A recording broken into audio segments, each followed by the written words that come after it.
Today's January 11th, and today's quote is entitled, "Work together even if you can't." If we don't cooperate well, thousands of innocent people who want and need Krishna consciousness won't get it. When Prabhupada implored us to work well together, he was really telling us, work together even if you can't.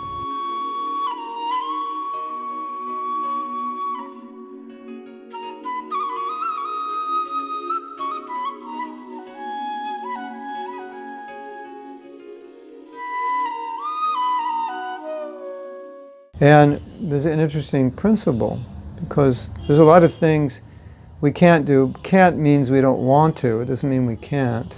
Generally, I can't means I don't want to. So Prabhupada is saying, for the pleasure of Krishna and for the benefit of the world, we may have to do things which are difficult, things we don't want to do, or do things which we think are impossible. Like sometimes it seems impossible to work together because it requires compromise. It requires maybe a little more sympathy and understanding than we can normally muster up.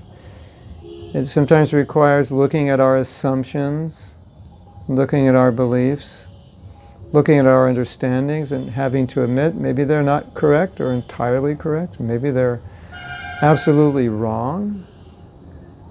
And that's not easy.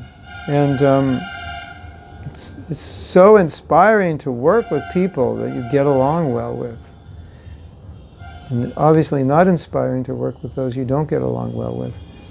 But Prabhupada has asked us to try to get along because we need to get along to be able to spread this movement. And so spreading this movement is more important than our personal desires. I don't like him, I don't like her, I can't get along with him or her.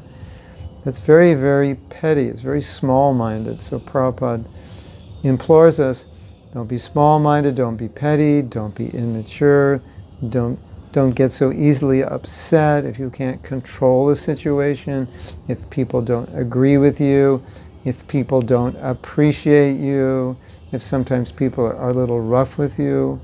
Don't allow that to affect you to the point where you can't work together with other people.